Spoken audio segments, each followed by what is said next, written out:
안녕하세요. 당첨왕입니다. 실제 당첨 내역이며 함께하신 분들 모두 축하드립니다. 조합은 매일 무료로 드리고 있으니 편하게 문의주세요. 구독, 좋아요, 알림 설정 한 번씩 부탁드리며 금일 분석 시작하겠습니다. 금일 해외 축구 UEFA 유로파리그 카라바흐 대 아약스 경기 분석 시작하겠습니다. 홈팀 카라바흐는 아직 유로파 승점을 따내지 못했다. 토트넘 상대로는 원정에서 수적 우세에도 완패했고 말메 상대로도 패했다. 아제르바이잔 리그의 최강팀이기에 유로파에서도 좋은 성적을 노렸는데 2패를 당했고 이 경기에서 승점을 따내야 한다. 그러나 16강 진출을 위해서는 소극적인 운영에 의한 1점이 아닌 3점이 필요하다. 주비로와 주닝요, 안드라데의 스리톱이 공격적으로 경기에 임할 것으로 보인다. 원정팀 아약스는 슬라비아 프라하 원정에서 무승부를 기록했다. 그러나 체코리그 최강팀 상대로 나선 원정이었고 센터백으로 나선 바스의 퇴장이 있었음을 감안하면 나쁜 결과는 아니다. 리그에서도 점차 기여를 올리고 있고 2년간 부진했던 모습에서 벗어날 준비를 마쳤다. 닐슨과 베르기스, 피트짐 등이 부상 중이긴 하지만 타이호비치와 디아즈, 빈달 등 공백을 메울 카드는 차고 넘친다. 아약스의 승리를 본다. 카라바흐가 라인을 내리고 잠그기로 나오면 아약스도 공격 전개를 하기 어려울 수 있다. 그러나 홈팀은 2패로 그럴 여유가 없고 공격에 기여를 올려야 한다. 그 점에서 아약스가 경기를 잘 풀어갈 수 있다. 공격적으로 나서 수비 라인의 부담이 증가할 카라바흐 상대로 브로비와 아크폼, 고즈 등이 역습을 전개할 아약스가 승리할 것이다.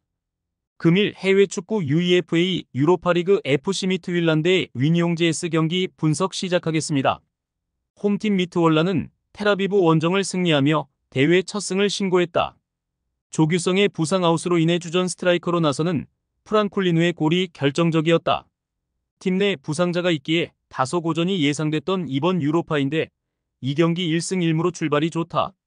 올라프손 키퍼의 안정감 있는 문전 방어 외에도 쇠렌센과 디아오, 은바부 등이 수비 라인을 잘 지켜내고 있다. 원정팀 위니옹은 아직 승리가 없다.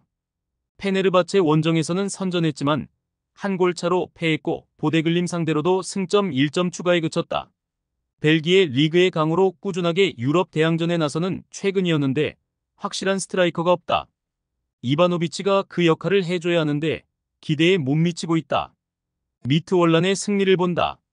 위니옹은 3년간 리그 성적을 내며 유럽 대항전에 출전 중이지만 매 시즌 가장 잘한 선수가 상위 리그 팀으로 떠났다. 사익스와 로드리게스 등이 있긴 하지만 원정에서 확실하게 결과를 낼 라인업은 아니다. 프랑쿨리노와 쿠우타가 경기 내내 공격적인 문전 침투로 기회를 노릴 미트월란이 승리할 것이다. 금일 해외 축구 UEFA 유로파리그 FC 포르투 대 호펜하임 경기 분석 시작하겠습니다. 홈팀 포르투는 아직 유로파 승리가 없다.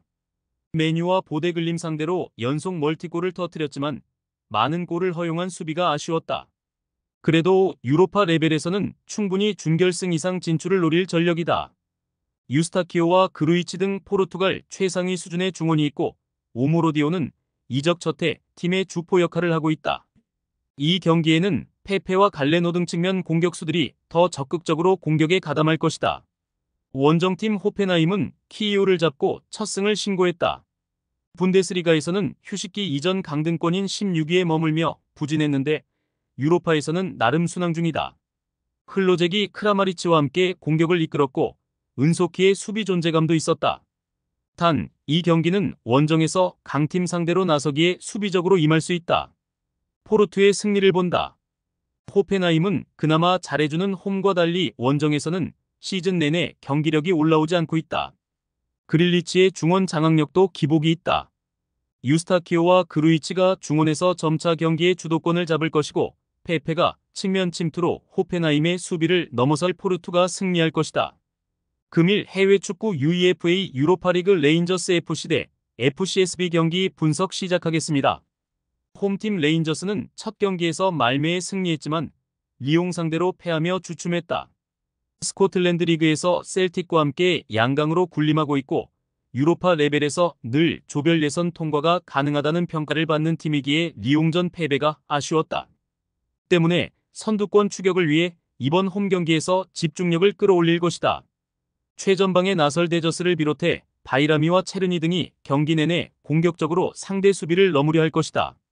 원정팀 부쿠레슈티는 리가스 푸트볼라와 파우크를 연파하며 대회 초반 선두권으로 치고 나왔다. 16강 경쟁팀 정도로 평가된 대회전이었는데 기대보다 좋은 경기력을 보였다. 특히 포페스쿠와 리스토, 발렌틴 등이 나서는 수비 라인이 유럽 대항전에서도 충분히 경쟁력을 보이며 상승세를 이끌고 있다. 레인저스의 승리를 본다. 원정팀은 아드리안과 리산드로 등 수비 보호가 되는 중앙 미드필더진이 있다. 그러나 직전 경기에서 퇴장당한 올라루가 이번 원정에 빠지기에 역습 상황에서 원하는 공격 전개를 하지 못할 것이다. 홈의 이점을 누릴 수 있고 체르니와 데저스가 기회를 놓치지 않을 레인저스가 승리할 것이다. 금일 해외 축구 UEFA 유로파리그 토트넘 대 AZ 알크마르 경기 분석 시작하겠습니다. 홈팀 토트넘은 카라바흐전 승리에 이어 페렌츠바로스 원정도 승리하며 선두권으로 치고 올라왔다. 첫 경기에서는 전반 센터백 드라구신의 퇴장이 나왔지만 3골을 몰아치며 승리했고 헝가리 원정에서도 승리했다. 그리고 휴식기 이후 나선 첫 경기에서는 돌아온 손흥민의 맹활약 속에 웨스트햄을 완파했다. 역습 위주의 지난 시즌 운영을 버리고 쿨루셉스키와 메디슨을 중앙에 배치한 공격적인 운영을 했는데 화력이 살아났다. 원정팀 알크마르는 최근 흐름이 좋지 않다. 리그에서 무승에 그치는 데다 유로파에서도 원정에서 빌바오에 패했다. 페럿이 최전방에 나서 힘을 내고 있긴 하지만 이선의 지원이 불안하고 수비도 초반에 안정감을 잃었다. 이 경기는 우승 후보 상대로 나서는 원정이기에 무리한 운영보다는 수비적으로 패하지 않는데 치중할 것이다. 토트넘의 승리를 본다. 알크마르는 미나스와 클라시에 등 에레디비지의 정상급 중원 조합이 있다. 그러나 파페사르와 비수마의 수비 지원 아래 쿨루셉스키가 공격 상황을 이끌 토트넘을 제어하기 어렵다. 베르너와 솔란케의 마무리도 있을 토트넘이 승리할 것이다.